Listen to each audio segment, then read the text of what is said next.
Our garden keeps freezing over in July and August, so let's do our best to fix that with the greenhouse. We're going to build this using timber from our own property, which as a nice side effect is going to keep the cost very low. We're putting this in the sunniest part of our property, and it's going to be about 40 feet wide and 16 feet deep.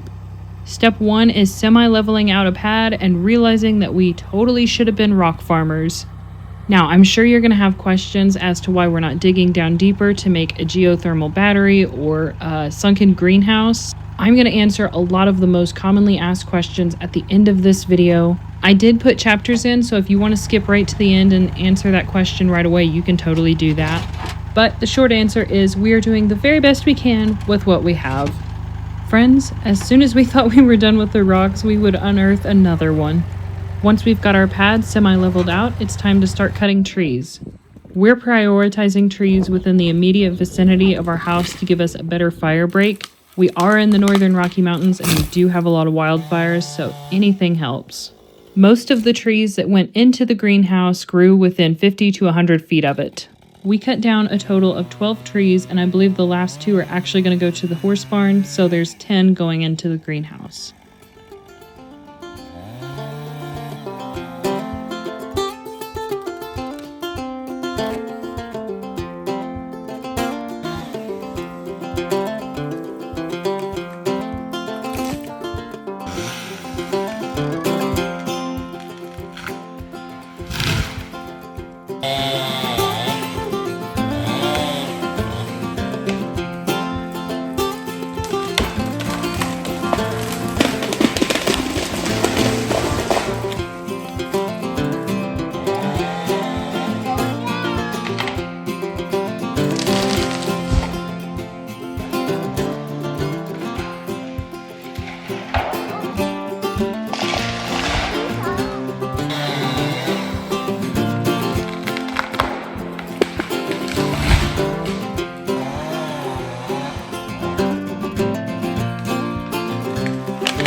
I counted the rings on every single tree, with most of them falling between the 45 to 80-year-old range, with that largest one being 98 years old.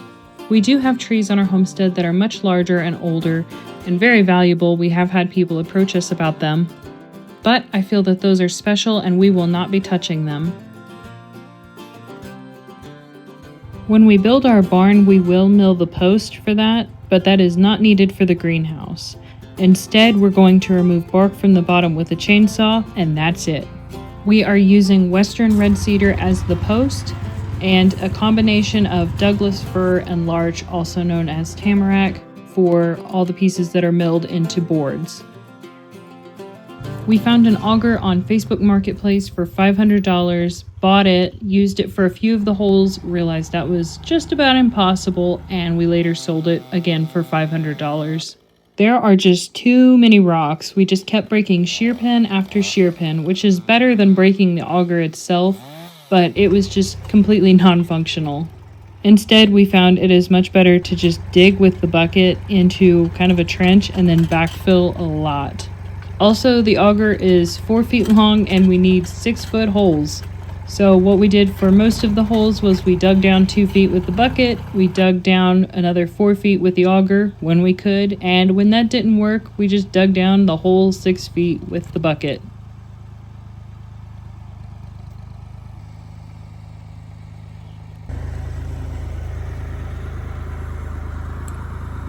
Our neighbor John did come down with his tractor that has a mini excavator on the back of it, and he helped us out a considerable amount with the front 5 post. But when we move on to building the horse barn, we are totally going to skip the whole auger thing. We're just going to dig a big old trench and then backfill a ton. There is machinery out there that will drill through rocks, but we don't have access to that, didn't know where to rent it, so this is what we did to improvise. We dug out one of the post holes in just 30 minutes, which was by far our fastest time, but this front southwest corner took us 6 hours to dig out. That doesn't include the 3-hour round trip that we took into town to go get more shear pins as we broke them, but it was this cascading effect of finding a rock, needing to lift it out, realizing there were more rocks on top of that rock, so we had to dig those rocks out first. And we ended up finding this gigantic boulder that was so much larger than what our tractor could move, which ended up changing the dimensions of our greenhouse to being 16 feet deep. All in all, it took us about 30 hours to dig our 10 post holes. We had every intention of spacing the post holes out perfectly, but that did not happen with those really big rocks in the way that were too big for the tractor.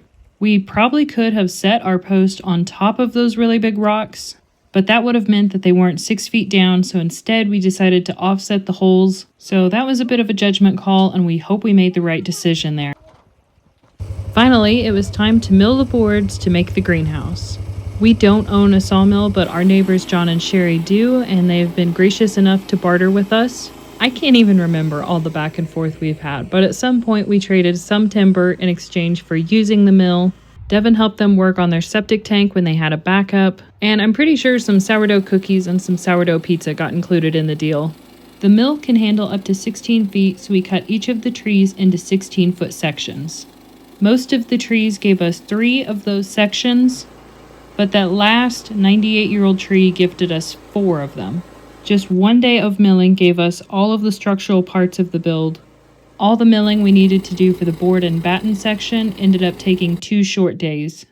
We estimate that we saved anywhere between $8 and $20 per board, so that was huge. So thank you, trees, and thank you, John and Sherry. All 10 posts are in the ground, but they have not been cut level yet. At first, Devin planned to just go up and cut each one of those posts to be level so he could be done with it. After cutting that first post, we realized that was not the smartest method and decided to do all the other posts after we put up our rafters. Strapping all of those posts together first before cutting would make it a lot more stable and a lot less scary. Since we knew that the ground wasn't perfectly level, we couldn't measure from the ground up to put each of our boards. So instead, we leveled the boards in the air and hung them that way. The west end of the greenhouse is almost 2 feet taller than the east end.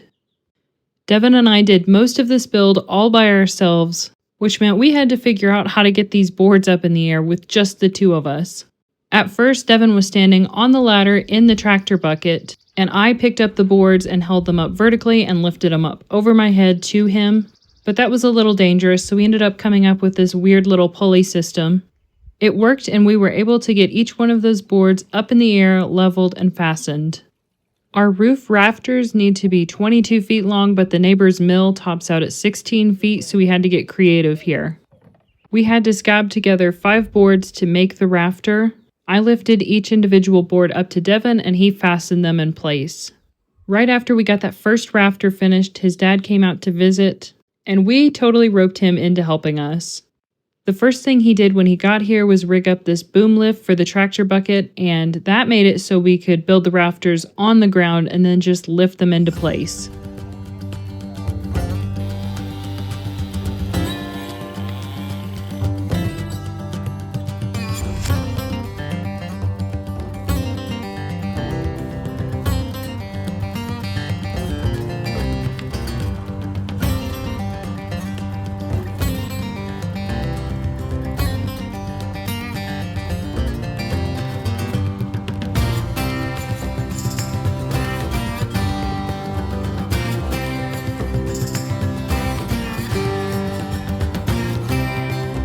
Once we had boards strapped to the front and the back of the greenhouse, and then rafters extending from the back to the front, we had a total of 75 to 80 hours into building this greenhouse. So while we have saved a lot of money, it is very time consuming to do things this way.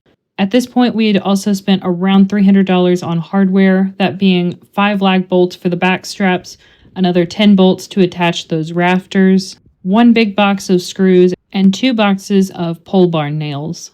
Now, I'm sure some people could have completely finished this greenhouse in just a couple months, but Devin and I both have full-time jobs, and we've got 2 little kids who are at the most fun age ever. So a lot of days we would work a few hours on the greenhouse and then skip off to do something really fun.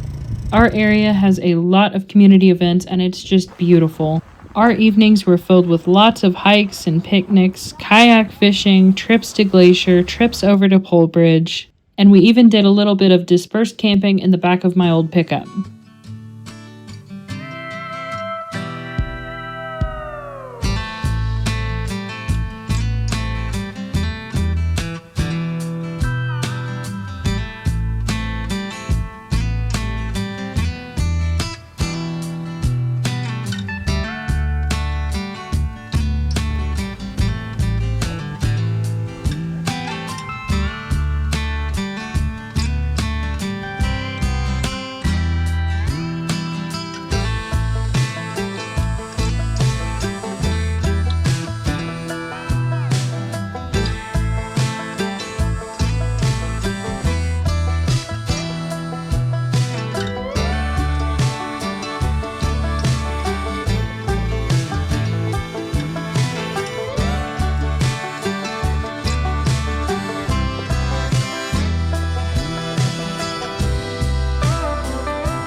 When most people build a roof, they lay the purlins right on top of the rafters, just nice and flat, and then screw it or nail it down.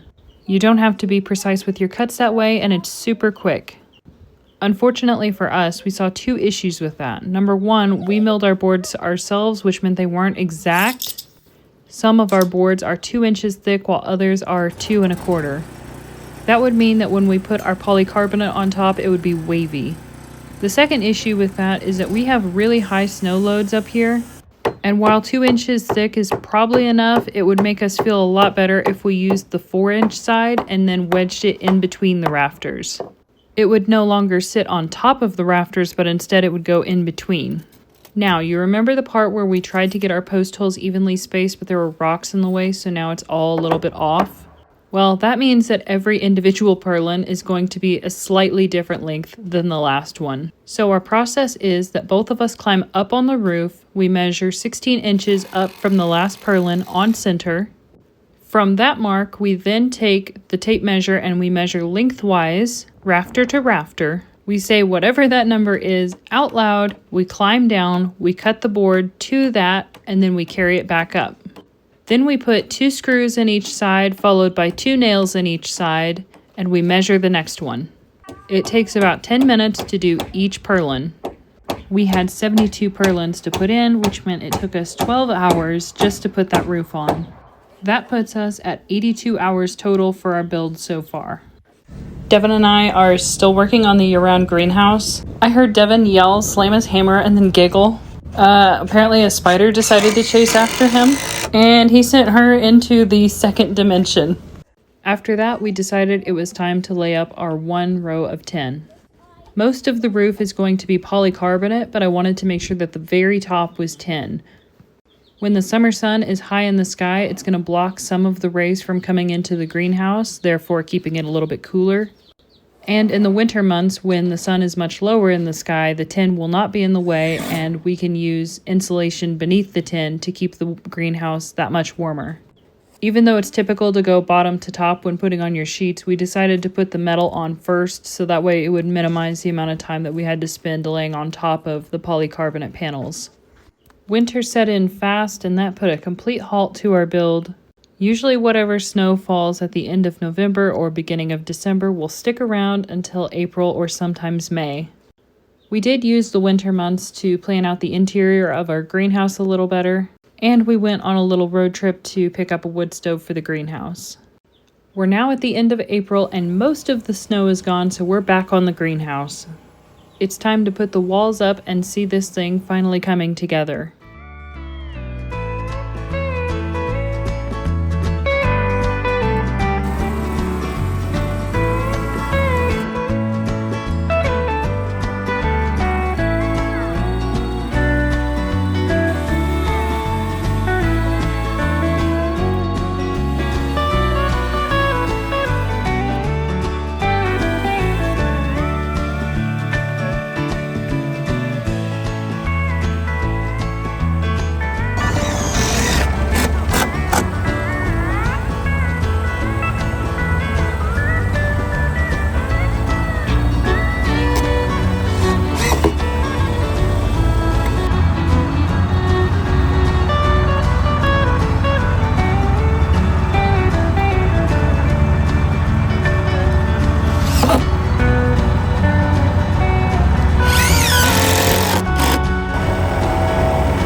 want to answer a few questions whose answers are not immediately obvious.